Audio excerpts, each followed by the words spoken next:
그래서 진단명은 골프 엘보 테스트라고 부르는 리버스 커즌 테스트라고 불러요. 리버스 거꾸로 된 커즌 테스트라고도 부르고요. 그 다음에 놓는 건 똑같이 이 안쪽 텐던에다 놓겠죠. 본인 소해열 잡고요. 소해열 약간 앞에 텐던을 만질 때는요. 누르는 것보단 튕기는 게 가장 좋아요. 왜냐하면 긴 줄기가 있죠. 그럼 이렇게 튕기듯이 한번 해보세요. 환자가 오면요. 그래서 꼭 이런 식으로 튕기듯이. 그러면 어때요? 아프죠? 조금 자극이 있죠? 누를 때 그냥, 그러니까 나중에 의사 선생님이 되시면, 왜 의사가 되면, 의사들끼리는 꼭 선생님이라고 불러요. 왜냐하면 환자들이 야라고 부르는 게 싫어서 서로 의사에 대한 존경감이 있어야지만 환자를 치료 잘할 수 있거든요. 그래서 학생들끼리만 이제 선생님이라고 부르는데 사실은 그건 좋은 표현은 아니에요. 왜냐하면 진정한 선생님이 됐을 때 선생님이라고 불러야 되는데 되기 전부터 막 써, 다. 한국에도 이제 그런 일이 한동안 있었죠. 박사 과정만 들어오면 김 박사라고 막 부르고. 근데 하여간 의사 선생님이 되었을 때 환자를 딱 만졌을 때 확실하게 아프게 해줘야 돼. 손을 대면 아프게 하려면 그렇게 못 해주고 계속 만지잖아요. 그럼 환자가 굉장히 그 신뢰가 많이 떨어져요. 그래서 꼭 누를 때 텐던을 만들 때도 기나 꾹꾹 누르는 것보다 튕기면 훨씬 더 찾기가 편해요. 텐던을. 그쵸? 바깥도 이거를 그냥 꾹꾹 눌러가지고 찾으려는 거 한번 눌러보세요. 그냥 꾹꾹 눌러보시고요. 텐던 아픈 부위를. 그 다음에 튕기면서 한번 찾아보세요. 어느 게 찾기 편한가. 튕기는 게 찾기가 편하죠. 예. 텐던은 리가멘트는 아니고요. 텐던은 꼭 그런 식으로 찾는 게 훨씬 더 효과가 좋습니다. 텐던 이 안쪽에 문제가 있고요. 그래서 텐던에 문제가 생기시면 양쪽 소해열에 해당되는 거고요. 소해 말고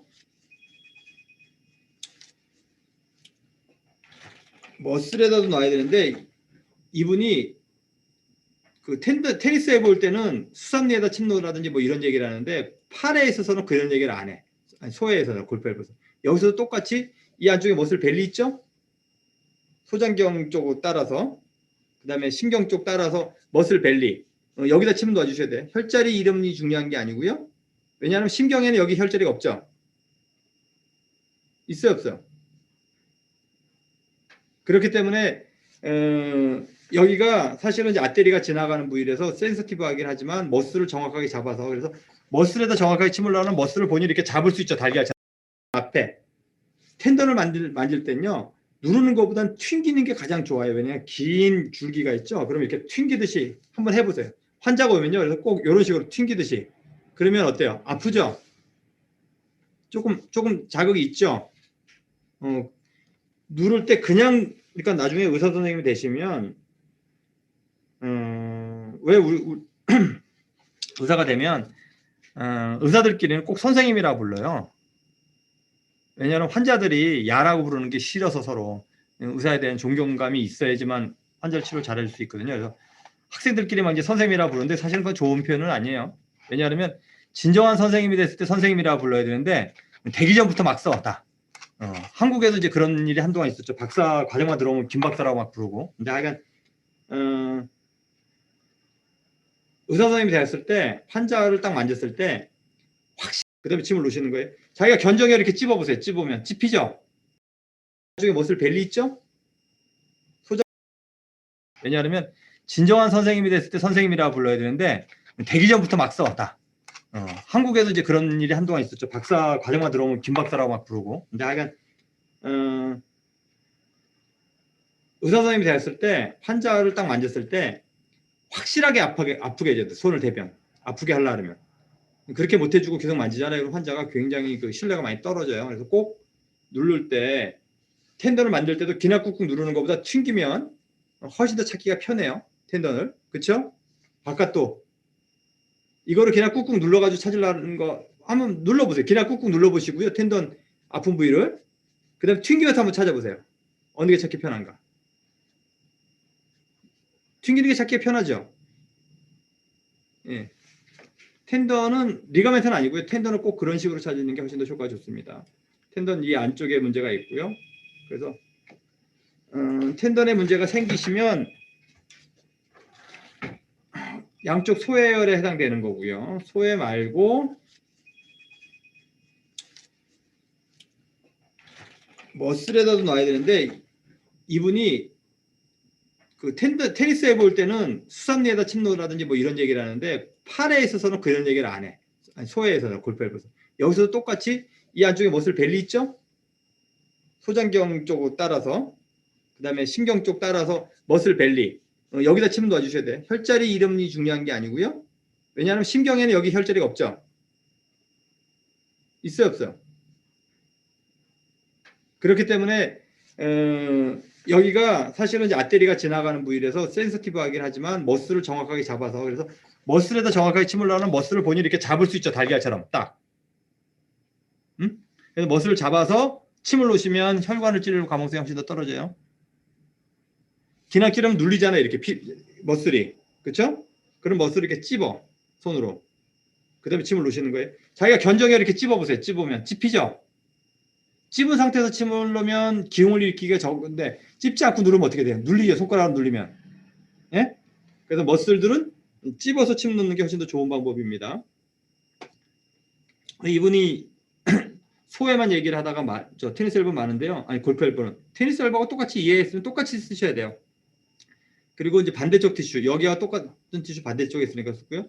발도 똑같은 티슈 안쪽에 놓으면 될 테고요. 그 다음에 신경의 소열, 수소음의 수열, 그 다음에 수태양의 소열 쓰기 때문에 족태양의 수열, 그 다음에 족소음의 수열의 조합, 수열 조합. 이건 이제 설명 안 해도 알겠죠? 수열 조합 이해 안 된다 손 들어보세요. 그럼 설명 한번 더 해주고. 앞으로는 그냥 수열 조합입니다. 경락 고르고 그렇게 넘어갈 거예요. 아픈 부위로 지나가는 경락의 수열. 그거 동일한 이름의 발에 있는 수열. 예.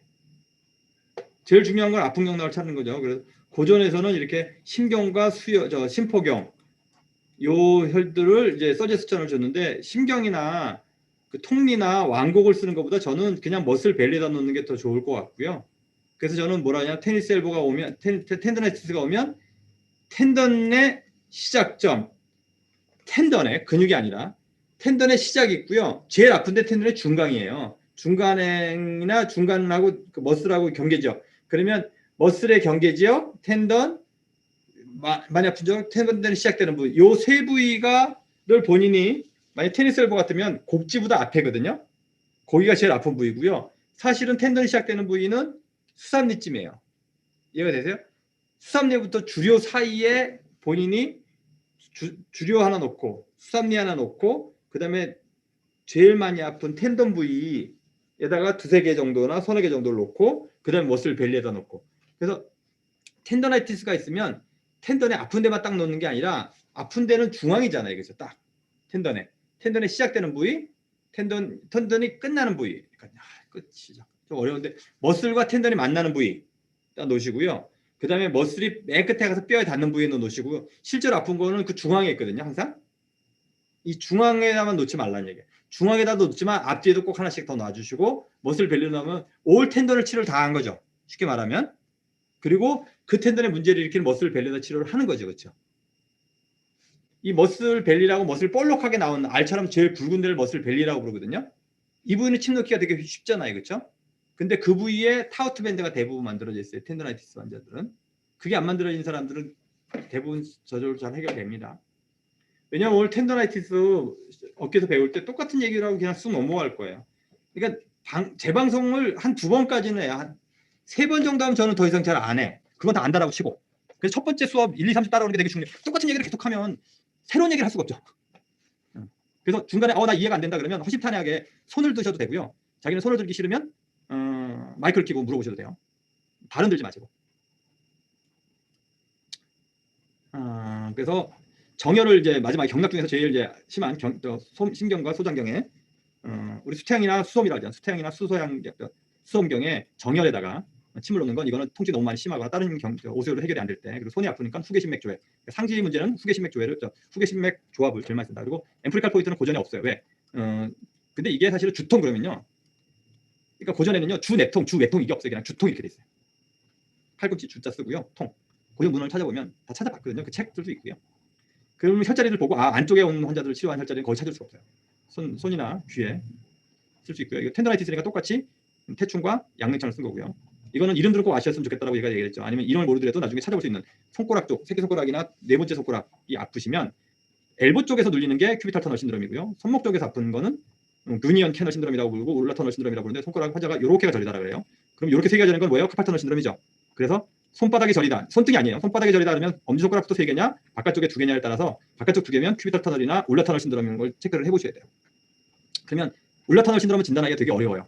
큐비탈 터널 신드롬은 여기를 이제 티내를 이렇게 두들기면 되는데요. 이거를 두들기면 멀쩡한 사람들 다 쩌릿쩌릿해. 양쪽을 비교해서 더 많이 쩌릿쩌릿하다면 진단할 수 있는데, 그래서 일단은 큐비탈 터널 신드롬이나 울라 터널 신드롬이 오면요, 2주 정도 특별한 걸 안 하고 안정이 되면 대부분 좋아지는 게 일반적이에요. 신경이 탈수조됐던 게 해결이 되기 때문에요. 그리고 테니스 엘보하고 감별 진단해야 되는 것 중에서 레디알 터널 신드롬이라고 간혹가다 있어요. 테니스 엘보는 여기가 곡지고요. 곡지보다 약간 앞이죠. 여기가 아파요. 근데 거의 여기는 머슬 벨리 있는 데죠. 머슬 벨리 있는 데가 아프다는 사람들이 있어요. 이건 왜냐하면 머슬 벨리에 근육이 이렇게 오버랩으로 이렇게 꼬여 있거든요. 새끼줄 꼬였듯이 이렇게. 근데 팔을 이렇게 돌려주는 프로네이션 하는 근육이에요. 그래서 수피네이션, 프로네이션, 수피네이션 하는 근육인데 이게 이렇게 되면 근육들끼리 이렇게 맞춰야 되겠죠. 그래서 이거는 손을 이렇게 비트는 동작을 많이 하시는 분들. 누가 이렇게 비틀죠? 테니스 치는 사람이 제일 많이 비틀어요. 서비스 할 때 이렇게 비틀어서 치거든요. 그 다음에 배드민턴 비틀어서 치죠. 그거 말고 펜싱 비틀 것 같죠? 펜싱, 요새 펜싱 선수 치료하는데 한번 물어봐야겠다. 그래서 여기 계시는 분들은 운동 경기를 보잖아요. 그러면 스코어를 보지 마시고, 야, 야구 선수 제가 저렇게 던지면 어디가 다칠까를 보셔야 돼. 야, 저렇게 왼쪽 고관절을 확 디디면 고관절이나 무릎이 나갈 것 같은데? 야구 선수. 그 다음에 허리를 이렇게 많이 제끼면 허리 쪽도 손상을 받을 수 있겠는데, 어깨 손상을 받겠는데, 그리고 테니스 선수는 저러면 발목 있는 데가 가다가 슬라이딩 하다가 넘어지면 발목이 많이 나가겠는데, 그다음에 농구 선수는 농구 선수하고 배구 선수의 차이도 많이 보셔야 돼요. 특히 농구 선수가 부상이 제일 많거든요. 배구보다는 농구하고 하면요 부상률이 10배나 더 높아요. 농구가 부상률이 제일 높은 것 같아요. 내가 봤을 때. 축구보다도 농구가 더 높아요. 농구는 지 혼자서도 잘 다쳐가지고 와요. 이렇게 착지하면서 로테이션 해가지고. 배구는 떴다 그냥 떨어지죠. 농구는 떴다가 그대로 떨어지는 경우가 드물어요. 떨어지자마자 바로 움직이다가 많이들 다쳐요. 하여간 운동하는 걸 보시게 되면 이 운동을 하면 어디가 많이 손상을 받겠구나 아셔야 돼. 골프를 치면 어디가 아프겠구나 잘 아셔야 돼. 그래야지만 나중에 환자들이 왔을 때 저 테니스 치는데 뭐 이러면 얘기가 되겠죠. 그리고 어디가 아플지도 알고. 그렇지 않으면 굉장히 이해하기 어려워요. 그러면 이제 레디알 터널 신드롬도 테니스 치는 걸 많이 보면 이 병을 이해를 딱 하면 이거는 저렇게 손을 이렇게 쓰는 모션. 그러면 이제 서비스는 넣지 마세요. 그 다음에 탑스핀 너무 많이 걸지 마세요. 이런 얘기를 해드려야 돼. 환자한테. 당분간은 발리만 하시고 스트로크만 하세요. 뭐 이렇게. 여기 레디에이션 터널 신드롬은 간혹가다 있어요. 진짜 드물어요. 그렇게 손을 스피네이션이나 프로네이션을 많이 하는 동작이 없기 때문에 뭐 드라이버 같은 거 계속 돌리는 사람도 안 하다가 이제 그거 돌리기 시작하면 오겠죠. 근데 요새 전동 쓰니까 그거 상대적으로 줄어들겠죠. 뭐 그런 동작들. 비틀게 또 뭐 있을까? 오레클라 볼사이티스는 예전에 봤던 사람 중에서 여학생들이 많았어요. 한 여학생을 치료했더니 그 여학생이 저 튀어나온 사람들의 그 회가 있나 봐. 소개시켜 주셔서 또 다른 사람들 됐고 여학생들이 이렇게 공부를 잘하는 학생들은 아니라 여기는 한 번도 경험이 없죠? 공부를 잘해서 그래. 턱 꼬이고 앉아가지고 이렇게 계속 선생님인데 팔꿈치를 비비다 보면 이게 한번 부풀기 시작하면 그다음부터 굉장히 많이 커져요. 충격을 그 여학생들은 전부 다 그래서 커졌고요. 어디 탁 부닥해서도 이렇게 커져요. 근데 이거 침 놓는 거 가르쳐있죠. 침 놓고 유침관을 하는데 그 경계 지역에다 놓고 유침관을 하시고 그다음에 뭐에 해야 되고 스타킹 같은 브레이스를 채워줘야 된다. 나중에 물주머니가 보이는 사람들은요 발목이든지 어든지 꼭 컴프레션을 해줘야 돼요. 그러지 않으면 커집니다. 어깨 얘기합시다. 어깨는요 환자가 한의원에 환자가 왔어 통증 때문에. 그러면 제일 많은 환자가 뭘까요? 일반적으로 근골격 해질환 중에서 제일 많이 병원을 찾는 환자. 이거 익스트라 퀴즈인데 아무도 관심이 없네. 요통 아닐까요? 요통 누가 얘기했어요? 예. 스테판 선생님은 이 익스트라 딱 그러면 반응이 그 퀴즈 딱 이렇게 닥쳐가는 것처럼 잘하더니. 그거는 이제 1점이에요. 왜냐하면 다음일수록 어렵겠죠. 두 번째가 뭘까요? 요거 3점짜리. 이걸 물어보는 이유는요. 왜냐하면 본인들이 나중에 공부를 해. 시험을 쳐. 그러면 하나는 성적이 엄청나게 많이 주는 과목하고 하나는 딸랑 5점 나오는 공부가 있으면 뭘 하시겠어요? 여러 시험 치려면 친구가 공부 제일 많이 하겠죠. 제일 많이 나오잖아. 그럼 환자를 보는데 환자가 제일 많이 와. 그러면 그거를 공부를 그 비례에 맞춰서 많이 해줘야겠죠. 왜 그 환자가 많이 올 텐데. 쉽게 말하면 짜장면 먹으러 제일 많이 오는데 자기는 짜장면을 할 줄 몰라. 짜장면 잘 못하고 우동만 열심히 하고 있어. 그러면 안 돼. 이해가 되세요? 뭐가 제일 많이 오는지가 역학이 가장 중요한 것 중에 하나거든요. 자기가 나중에 이제 개원을 할 때 공부를 미리 해두고, 그러니까 그런 환자는 꼭 올 거다라는 걸 알고서 공부를 해둬야 되잖아요. 그렇죠? 면허 시험에는 요통을 그렇게 많이 나오진 않아요. 그렇지만 실제 환자는 10명 중에 3명 이상은 요통 환자예요. 그러면 학교에서 배운 거로 요통이 될까요, 해결이? 그런 식으로 하면 인생 망가지는 거야. 요통 1등. 그 다음번에 어깨 통증 같아요. 네. 50견이랑 그런 게 많이 나이 먹으면서 오고 물건 들다가도 틀렸습니다. 2등은 아니에요. 2등은 어딜까요? 2등. 목 통증이요. 야, 근처에 가까이 갔는데 안타깝게 그거는 지금 사실 3등하고 4등이 막 바뀌고 있거든요. 거기에 들어가 있어요. 2등은 아니에요. 혹시 발목 통증인가요? 이분들은 뭐 관심이 없는 거야. 아니, 무릎 통증. 무릎 통증이죠.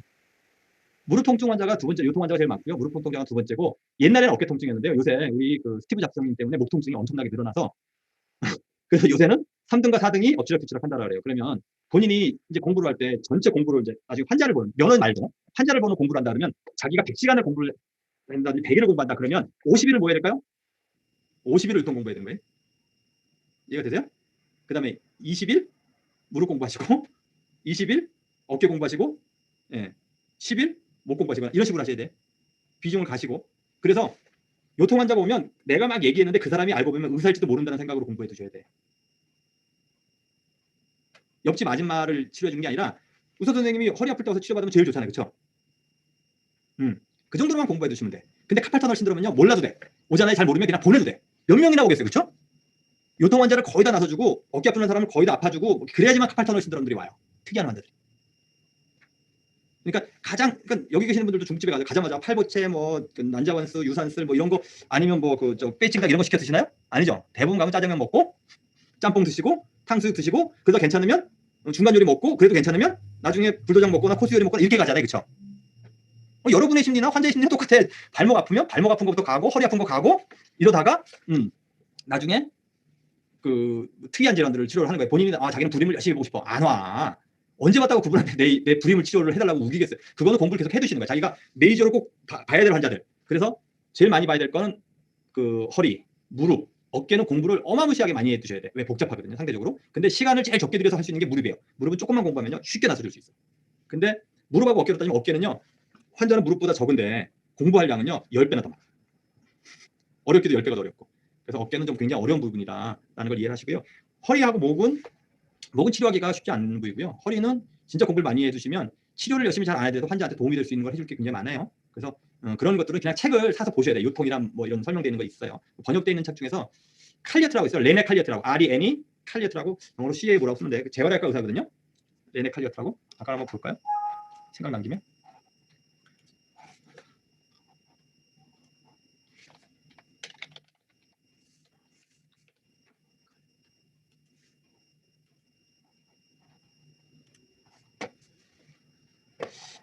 이 화면이 지금 안 보이죠? 내가 쉐어를 어떻게 쉐어를 하나?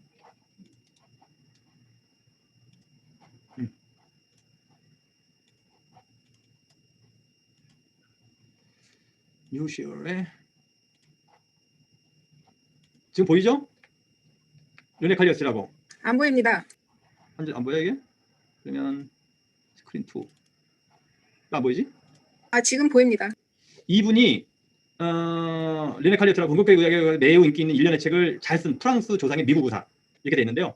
이분 책이 아마존에 들어가시면 이 책들이 다 오래된 책이에요. 제가 옛날에 공부할 때 쓰던 책들인데요. 공부할 때 봤던 책들 중에서 메커니즘은 뭐 이렇게 이 책들이 번역이 돼 있는 게 있어요, 한국에. 근데 번역서를 보지 마시고요. 원서 보세요. 번역을 하면 더 어려워. 우리 예전에 내가 그 초창기 때 수련들하고 이걸 스터디를 이 책들을 다 했는데 전부 다 했어요. 근데 처음에는 자기네들이 영어 너무 어렵다고 한글로 된 거 한다 그러다가 나중에는 한글로 된 게 이해가 더 안 돼. 그래서 결국은 똑같은 원서를 다시 사서 봤던 기억이 있어요. 그래서 만약에 하시면 두 가지 다 자기가 집을 빨리 나가고 싶으면 두 가지 다 사는 방법이 있긴 한데 영어로 된 것도 어렵지는 별로 않고요. 좀 어렵긴 해도 미국에 사실 거면 그걸 보시는 게 훨씬 더 이해가 될 수 있어요. 근데 저 책을 제가 강력하게 추천하는 건 아니에요. 내가 요 최근에 학생들이 와가지고 나한테 무슨 책을 공부하면 좋겠냐. 그래서 혼자 공부할 때 저 책은 옛날 정형외과 선생님이나 통증 보는 사람들이 많이 봤던 책이에요. 양반 선생님들이 많이 보던 책이거든요. 근데 저 이후에 다음 더 좋은 책을 아직 내가 못 찾아서 저게 한 30년, 20년 넘게 지난 책이에요. 그 핫하게 유명해진 저게 12권인가 13권이 시리즈예요. 그 13권에 보면 좀 보여요. 그러면 처음부터 다 볼 게 아니라 그 페인의 메커니즘 보시고요. 그다음에 백페인 보시고 숄더 페인 보고 넥 페인 보고 니 페인 보고 뭐 이렇게 보면 되잖아요. 그렇죠? 그 4개 정도라도 기회가 있으면 사서 보시고요. 그래서 숄더 얘기를 할 때 제가 왜 이 얘기를 하냐면 숄더는 환자가 어마무시하게 많다. 꼭 만나게 될 거다. 근데 진단하기가 아주 지랄맞다.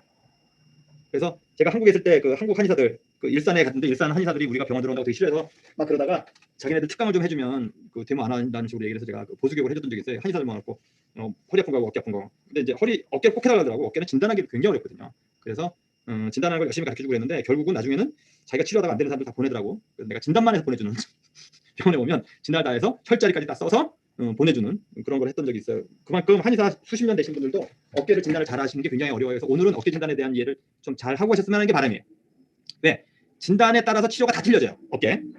근데 진단이 명확하지 않으면 어깨 아플 때 주로 다들 치는 혈자리 뭐 견우, 결료 뭐 이런 데 넣는다고 하잖아요. 그렇죠? 견우, 결료, 뭐 거골 뭐 이런 데 넣는데 그걸 어떤 의미로 쓰는 건지를 오늘 이걸 보시면서 아 그게 어느 티슈에 문제가 있을 때 쓰는 혈자리구나라는 게 눈에 보이셔야 돼요. 진단, 티슈 베이스로 진단하시고요. 그럼 그 티슈로 도달한 혈자리들은 그냥 그리면 머릿속에 그려져야 돼. 우리 테니스 해볼 때 그려졌죠 이제? 예? 똑같이 그냥 그려주시면 돼요. 이해가 되세요? 근데 최준숙 씨는 왜 그 화면이 흑백이에요? 저도 잘 모르겠는데요. 아니 남들은 지금 20세기 사는데 혼자만 흑백 텔레비전 세대에 사는 것 같아가지고 내가 제가 LED 팀을 쓰다 보니까 너무 밝아서 역광으로 항상 이렇게 어둡게 보이는 것 같아요. 그래요? 아니 나는 지금까지 이 줌을 하면서 흑백으로 화면을 보이는 사람을 처음 만나서 보니까 나도 어떻게 흑백으로 좀 했으면 좋겠어. 흑백으로 하면 좀 더 잘생겨 보이거든 칼라보다. 그래서 제가 사람 사진 찍을 때 꼭 흑백으로 사진 찍어줘요. 어른들.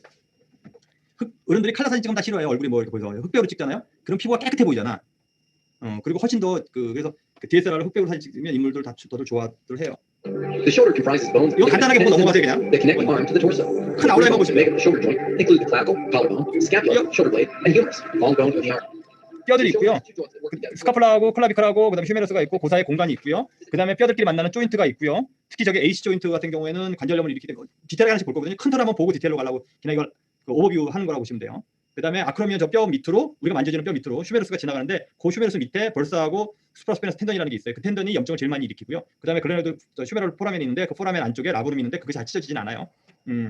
어깨가 그래도 글레노이드 포사가 있고 저게 이제 그 연골이 붙어서 이렇게 미끄러지는. 근데 어깨는 그 십조인트처럼 딱 꽂혀서 돌아가는 게 아니라 이렇게 빙글빙글 약간 어깨가 빠지듯이 움직여요. 그래서 조금만 잘못하면 찢어져 빠지게 되는 거죠. 저렇게 라브룸이 있는데 연골은 충격을 흡수시켜주는 역할을 한다 그랬죠. 어깨는 충격을 흡수시킬 일이 별로 없죠. 옆에 붙어 있으니까. 아이스하키 하는 선수나 럭비 뭐 이런 아메리칸 풋볼 이런 애들은 이제 찢어질 수 있지만 일반적으로는 찢어질 일이 많이 없어요. 그다음에 이 근육들이 가장 중요한데요. 어깨 모든 모션들은 어깨에 붙어 있는 4개의 근육. 나중에 얘기할 텐데 어깨에 붙어 있는 4개의 근육이 일을 합니다. 그러면 어깨는 그다음에 그 아크로미언하고 그 극상근 위쪽에 저게 물주머니가 있어요. 큰 물주머니. 그다음에 그 옆쪽에도 이렇게 물주머니들이 있어요. 저것이 어깨 근육을 많이 쓰기 때문에 냉각하거나 마찰을 줄여주는 역할을 하고 그래서 저게 붓게 되면 문제를 일으킵니다. 이게 전체 오버뷰인데 하나씩 볼 거예요. 클라비클 있고 스카플라가 있고 휴메러스가 있죠. 그다음에 병에 문제가 되는 것만 얘기를 할 거예요. 병에 문제가 되지 않는 걸 다 하는 건 아나토미이기 때문에 안 할 거고요. 여기 보게 되면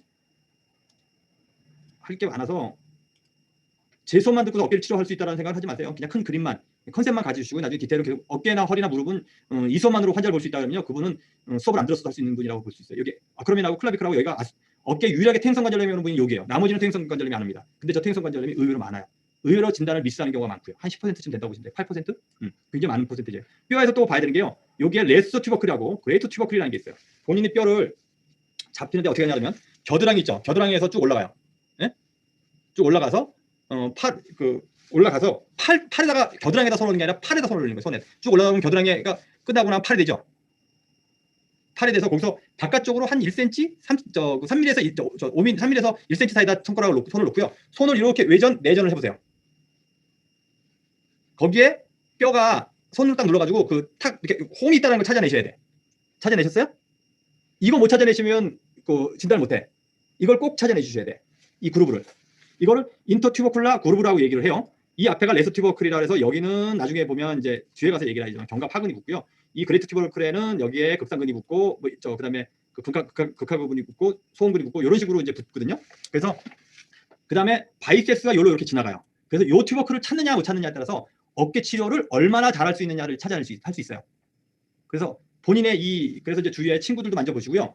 그래서 이걸 찾기 쉬운 건 그 그룹에다 손가락을 딱 대고 팔을 돌리면 이 텐던들도 왔다 갔다 하고 그래서 그 그룹을 정확하게 누르잖아요. 내가 수업 때는 이거 다 눌러주거든요. 여기 시큰시큰해요. 그 그룹 찾았어요? 다? 못 찾으신 분? 그래요? 잘 안 만져지면 팔을 들으면 안 돼. 팔을 힘 빼. 팔을 들잖아요. 그러면 근육이 수축을 해가지고 안 만져져. 환자할 때도 팔을 이렇게 낮춰서 딱 들는 순간 델토이드 수가 수축을 해서 안 만져지거든요. 절대로. 팔의 힘을 다 빼시고요. 몸에다 붙이는 거야. 그리고 팔을 의사인 내가 원래 돌려주는 거예요. 이렇게 외전을. 이해가 되세요? 그래서 본인이 여기다 놓고요. 팔을 이렇게 힘을 빼고 이렇게 움직여보세요. 이게 잘 안 되면 꼬마애를 찾아야 돼요. 꼬마애들. 팔에 어깨 근육이 없는 꼬마나 그러니까 공주과 여자들. 팔로는 아무 일도 안 하는 공주과 여자들의 어깨를 만지면 이게 잘 만져져요. 그래서 이거는 그 초음파 하시는 방사선 선생님들 되게 어려워요. 저기다 그룹을 내서 이제 바이세ፕ스 텐더라이티스가 있는지 아니면 그 어깨 쪽에 텐더라이티스가 있는지 초음파로 찾아내거든요. 근데 제일 먼저 찾는 게 그 사람들이 그룹을 찾고 그 그룹 옆에 텐던들을 찾아서 텐던에 염증이 있는지를 찾아내요. 그래서 저 그룹을 찾는 거를 본인이 많이 연습을 하셔야 돼요. 환자가 왔을 때 처음에 그룹을 딱 찾고 그룹 앞쪽과 그룹 뒤쪽을 딱 찾아내실 수 있어야 돼요. 저게 이제 검사법에도 있어요. 이 그룹을 잘 찾아내야 된다. 뼈에서. 그 다음에 다른 얘기 하지 마시고요. 쉽게 갑시다. 빨리빨리 갑시다. 어깨 관절이 여러 가지가 있는데요. 나머지 관절들은 크게 병의 문제는 없어요. 여기 아크로미나하고 클라비클레 조인트의 문제가 있고요. 그 다음에 어깨 날개 쭉지 안쪽에서 가로가다 소리 난다는 사람이 있어요. 스카플라하고 소라식 사이에 물주머니가 있는데 그게 커지거나 문제가 생겨서 이렇게 날개짓을 하면 이렇게 석석 소리 난다는 사람들이 있어요. 그건 치료 대상이 아닙니다. 그냥 두셔도 돼요. 그 다음에 뭐 클라비클라하고 스라이드도 가로가다 그 잘못하다 넘어지거나 이러면 부러지는데 이런 것들은 뭐 우리가 볼 게 아니니까. 그래서 요게 관절염이라는 걸 잘 아셔야 돼요. 아크로미나하고 클라비클레. 그래서 이렇게 관절염이어서 지금 스컬리오리스도 있거든요. 저기는 본인이 어떻게 하냐면 클라비클을 쭉 따라가다 보면 클라비클이 딱 끝나는 부위. 거기에 그 간격이 있죠. 뼈 간격. 손톱만 들어가. 만져서요? 잘 모르겠어요? 아니면 거골열 알죠? 거골열. 거골열 앞쪽으로 이렇게 밀으면 그 뼈가 두 개가 만난 데가 거골이거든요. 그래서 거골에서부터 라운드로 이렇게 돌아 나와. 이렇게 앞으로. 클라비클하고 아크로미온하고 찾아낼 수 있어야 돼요. 잘 안 만져져요? 왜냐하면 AC 조인트의 평점은 원래 관절염이 있으면 눌러서 돌려야 된다 그랬죠? 클라비클하고 아크로미온을 눌러서 돌리기 되게 어렵죠? 이렇게 누르면 좁아지겠죠? 네? AC 조인트가. 이게 검사거든요? 크로스암 테스트라고, 크로스오버 테스트라고 얘기하는데 AC 조인트를 이렇게 좁게 만들어요. 근데 여기에 손을 한번 눌러보셔야 돼서 통증이 있는지 보셔야 되고요. 그 다음에 이 검사를 잘 안 해요. 이 검사를 해서 통증이 딱 심해지잖아요. 그러면 저기다가만 침을 딱 놓으면 침도 잘 들어가요. 잘 들어가고 뭐 밖에 있는 게 없어. 피부 있고 바로 조인트 캡슐이야. 그래서 저기다 침을 놓잖아요. 그러면 통증이 줄어드는 속도가 진짜 빛의 속도로 좋아져요. 우리 병원에 이제 수련이들이 응급실에 오는 환자들 이제 어깨 아프다고 오면 이제 입원시켜놓고 막 난리치고 그러다가 이제 잘 안 나면 저한테 이제 진단 다시 해달라 치료해달라거든요. 한 저는 일주일은 둬요. 왜냐면 본인이 고생을 직사하게 해야지 이제 처음부터 답을 계속 가르쳐주면 나중에 개원에서도 답을 나한테 가르쳐달랄 거 아니야. 그래서 이제 일주일 정도 두고 이제 그 뭐 해봤냐 이렇게 이제 하다가 나중에 이제 가서 가르쳐주는데 제일 많이 놓치는 것 중에 하나가 AC 조인트 아스라이티스예요. 10명 중에 1명 정도라고 보시면 돼요. 굉장히 높은 비율이에요. 근데 저거 검사도 잘 안 하시고 저기 아스라이티스가 근데 환자가 나 여기 아파 이렇게 하면 좋은데 안 그래요. 어깨 통증, 이 손가락 통증을 넘어가잖아요. 그러면 다들 여기가 아프게 여기가 전체가 아프더라고요. 그래서 그다음에 그런 애들 여기에는 이제 간혹 가다가 이 그 라블라가 찢어지는 경우 있는데요.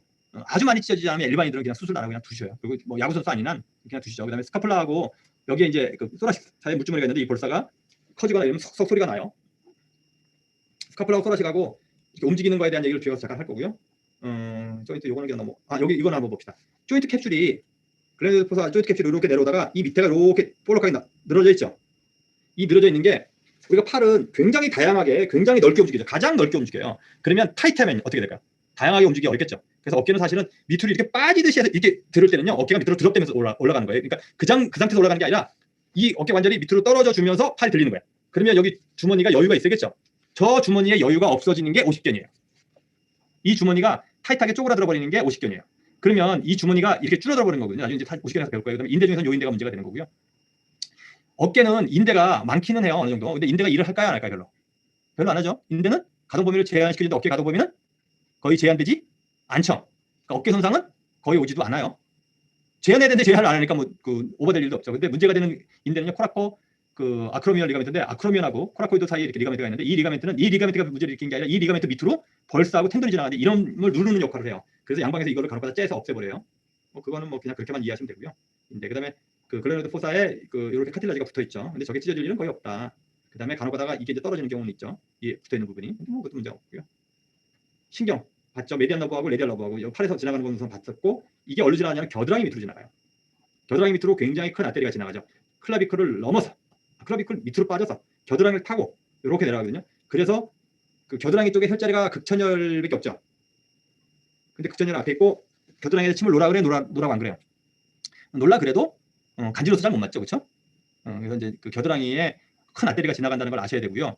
그래서 이렇게 휴메르스 안쪽 겨드랑이 쪽으로 신경하고 아테리들이 지나가기 때문에 그 다음에 또 한 가지는 이 혈관을 잘 알아야 돼요. 이렇게 해서 여기 굵은 게 스카플라 아테리가 이렇게 빠져서 지나가요. 근데 여기 이제 낫지가 있거든요. 이 아테리는 침을 놓게 되면 엄청 많이 부어요. 어깨 쪽이, 어깨 위에가. 근데 이 아테리를 이 본을 타고서 이렇게 움직이거든요. 그래서 보면 병풍열이 어디 있어요? 병풍열이 여기 있죠, 여기. 어깨 쪽에. 병풍에서 침을 놓을 때 이 아테리를 피해서 병풍열에서는 침을 이런 식으로 스파인 쪽으로 이렇게 놓는 게 훨씬 더 좋은 방법이에요. 사선으로. 저는 병풍에서 침을 놓을 때 스파인 쪽으로, 병풍에서 이 바깥쪽으로 놓으면 아테리를 건드릴 가능성이 훨씬 높고요. 스파인 쪽으로 침을 놓는 게 훨씬 더 좋아요. 그 다음에 여기에 천정열 있죠? 천정열 쪽에도 아테리가, 굵은 아테리가 있다는 건 이해하셔야 되고요.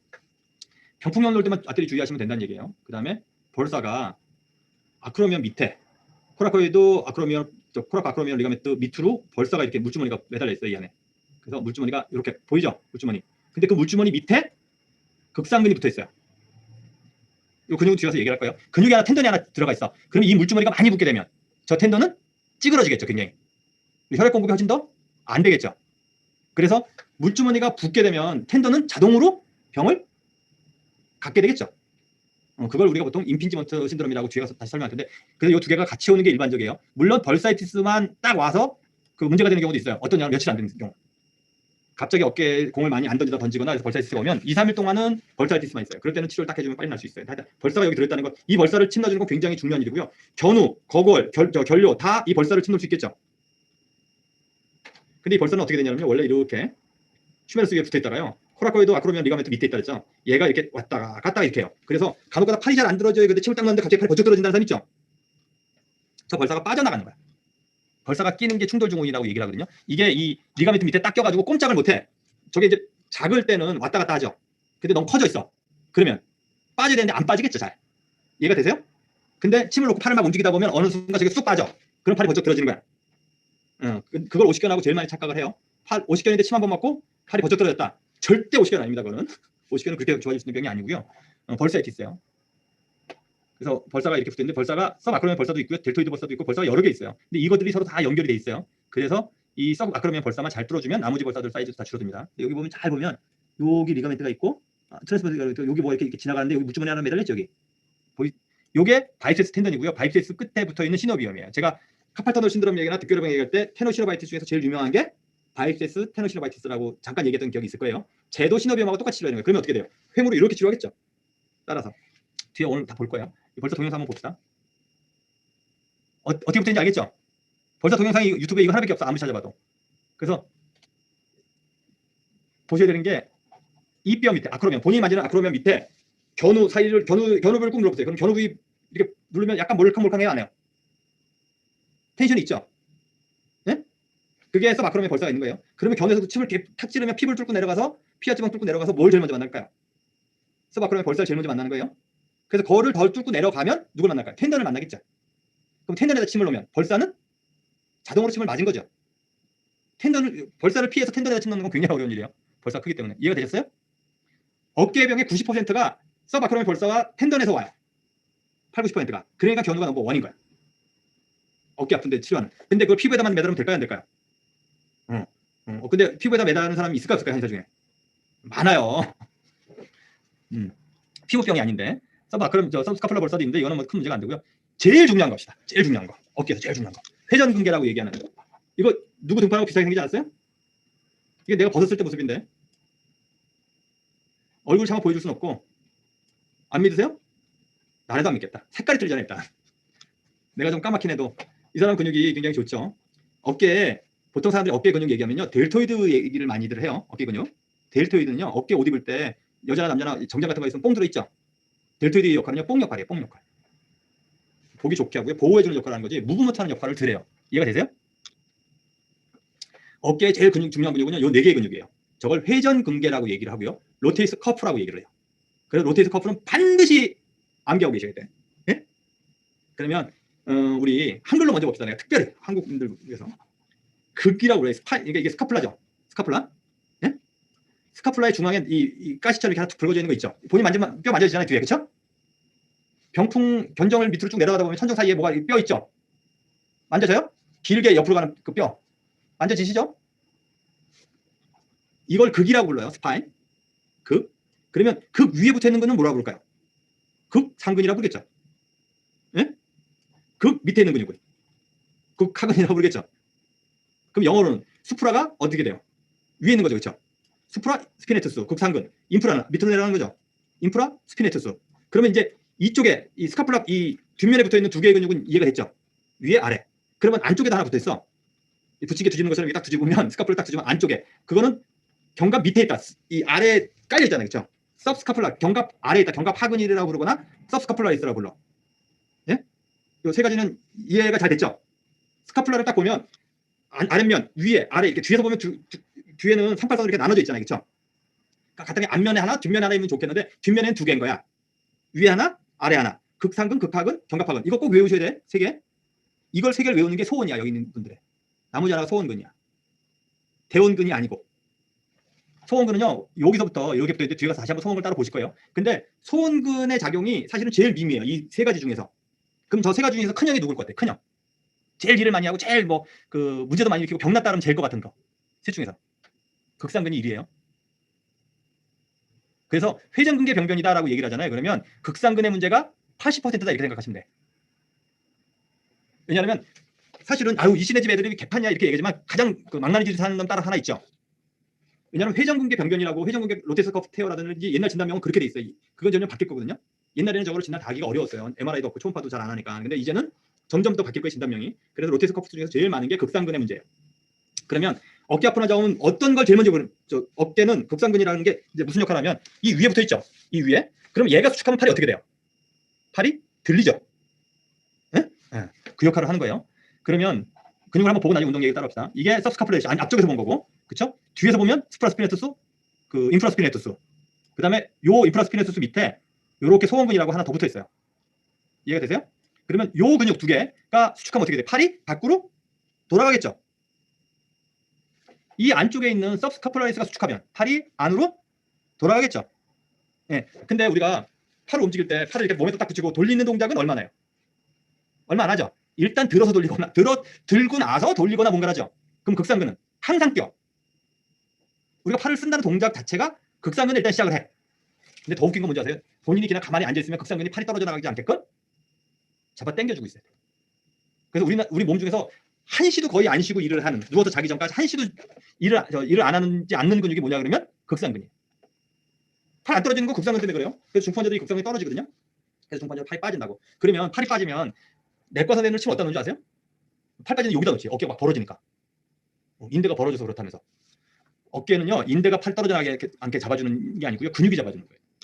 다른 뼈들은 안 떨어져 나가게끔 이 어깨는 극상근이 잡아주거든요. 그러면 극상근이 약해지면 어떻게 돼? 걔가 늘어나면 팔이 빠지겠죠. 그럼 침을 놓을 때 어깨가 빠지는 환자는 침을 어디다 놔야 될까요? 병풍이나 이 병풍이나 견정 이쪽에다 놓으셔야 돼. 극상근에다가. 얘가 수축을 해야지만 팔이 붙어. 중풍 환자들 팔 빠진 사람들 되게 많고요. 내과에서 팔 빠뜨려가지고 트랜스 보는 환자들 굉장히 많았었어요, 저한테. 근데 내가 나중에 가르쳐도 줬어. 여기다 침 놔라. 근데 거기다 침을 가볍게 놔, 살짝.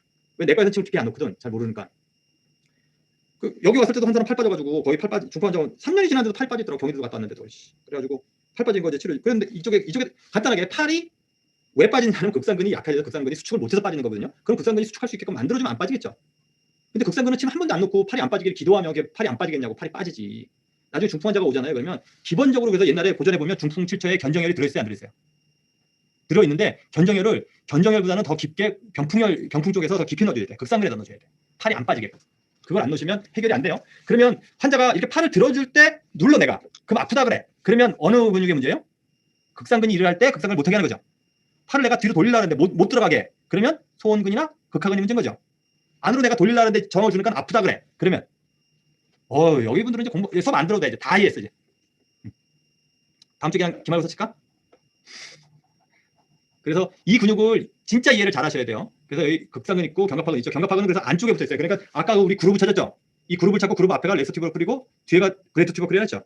이 그루브 안쪽에 붙어 있어요. 그러면 견갑하근을 치료하려면 이 날개 스카프라 띄어내면 침 놓을 수 있는데 스카프라 띄어낼 수가 없잖아요. 그러면 어디다 기껏해야 여기밖에 침 놓을 데가 없죠. 제 견갑하근에 문제가 있으면. 네? 그렇죠. 나머지는 머슬베리아 놓을 수 있는데 견갑하근에는 서브스카플라이스에서 여기다 침을 놓는 테크닉은 아주 특별하지 않아 못 나요. 그건 내가 가르쳐주지 않아요, 잘. 왜냐하면 기흉을 일으켜 사람이 죽게 할 수가 있거든. 꼭 여기다 놔야 되는 걸 이해하는 사람은 여기다 놓는 방법도 본인이 알게 될 거야. 병이 여기 있는지도 모르는데 그냥 아무데나 놔보자 이렇게 해서는 절대 놓아서는 안 되는 혈자리예요. 위에서 보게 되면 이렇게 지나가요, 극상근이. 그러면 여기가 병풍혈이죠. 여기는 거골혈이죠. 이쯤이 견정혈이죠. 그러니까 이 서브스카플라리스에 무슨 포인트들이 있는지를 아실 필요는 있어요. 근데 저는 그냥 병풍이나 다 견정 그다음에 거골이라고 써.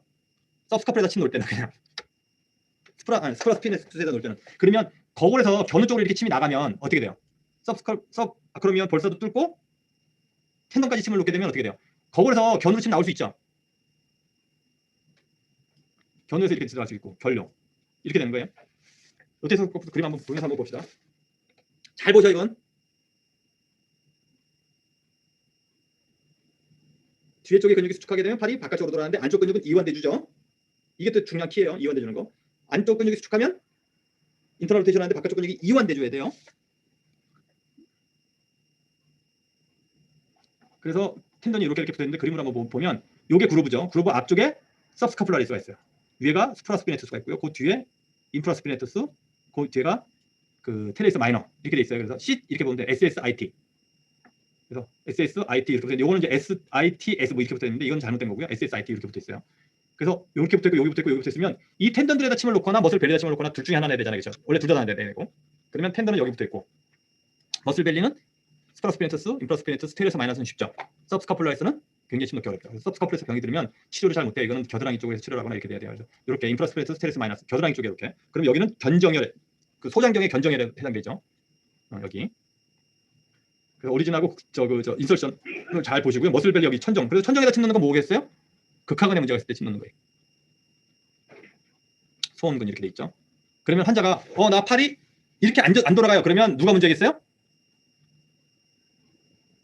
자기가 자신 있으면 맞춰봐봐. 야, 이건 맞을 것 같다. 팔이 내가 선생님 저 팔이 이렇게 밖으로 외전이 안 돼요. 이렇게 얘기하면 견갑하근. 네. 견갑하근이요. 신지영 씨 견갑하근이 수축이 안 돼서. 말소리가 안 들리는데? 잠깐. 네, 다시. 견갑하근이 수축이 안 돼서 문제가 발생. 반 잘 가다가 삑사리 치시네. 어? 그 견갑하근이 수축이 안 돼서 익스터널 로테이션이 안 된다? 아니 극상근도 같이 문제가 있다. 안타깝게도 갈 수 있었는데. 롬볼디우스 잠깐 하고 뒤에 가서 다시 얘기를 해드릴게요. 이 모든 게 한꺼번에 풀리는 거거든요. 롬볼디우스 여기가요 근육이 얘가 이렇게 빠져나가려면 얘가 이완이 되려면 이렇게 빠져나가요. 그렇죠? 근데 팔을 이렇게 들어 올릴 때 얘가 이완이 안 되면 팔이 다 들릴까요 안 들릴까요? 그러면 아까 조금 전에 얘기한 것처럼 우리가 근육을 수축을 이렇게 하는 건 뒤에 극하근이나 소원근이 수축을 해야지만 돌아가는 거죠. 근데 반대쪽으로는 견갑하근이 이완도 해줘야겠죠. 그럼 이완이 안 되는 문제인지 수축이 안 되는 문제인지 봐야 되는데 수축이 안 되는 문제는 뭐라 했어요? 신경의 문제라 했죠. 이완이 안 되는 거 통증의 문제라 했죠. 그러면 환자가 와서 나 이게 안 돼요. 그럼 대부분의 문제는 뭘까요? 견갑하근의 이완이 안 돼. 이죠. 극하근이나 소원근이 수축이 안 됨이 아니라. 이해가 되세요? 뒤에 가서 한번 더 얘기할 거예요. 움직이는 거, 그러니까 인터널 메디알 로테이션을 하게 되면 서브스카플라리스나 테레스 메이저가 일을 하고요. 라테랄 로테이션은 인프라스피네투스나 테레스 마이너스가 이거는 주동근이에요. 주동근인 거고요. 팔을 밖으로 이렇게 들어주는 운동은 스프라스피네투스가 일을 해요. 무브먼트 한번 다시 볼까요? 근데 넘어갑시다. 요거 봅시다. 이 근육이 수축을 하려 그러면 이 근육은 이완돼야 되는 거죠. 그래서 이게 주동근이고 이게 기랑근이죠. 그래서 환자가 왔을 때 왜냐하면 나중에 환자가 나 이게 안 돼요라고 얘기하거나 나 이게 안 돼요라고 얘기를 해요. 그러면 조인트 캡슐이 좁아진 경우가 있고 조인트 캡슐이 좁아지지 않더라도 만약에 이게 안 된다는데 끝에 가서 내가 제낄 때 너는 힘주지 마. 내가 제낄 때 통증이 나타날 수 있죠. 그러면 어느 쪽에서 통증이 나타날까요? 패시브하게 내가 ROM 끝까지 갔어. 그러면 견갑하근 쪽에서 통증이 나타날까요? 극하근이나 소원근에서 통증이 나타날까요? 쪼그라드는 쪽에서 통증이 안 나타나죠. 늘어나야 되는 데서 통증이 나타나는 거잖아요. 그렇죠? 이게 굉장히 중요한 문제예요. 왜냐하면 내가 팔이 안 돌아가. 근데 팔이 안 돌아간다 그러면 양방 선생님들은 뭐라고 문제예요? 너 팔이 바깥쪽 라테랄 로테이션 안 돼? 인프라스피네투스나 테레스 마이너가 문제네. 이렇게 생각해.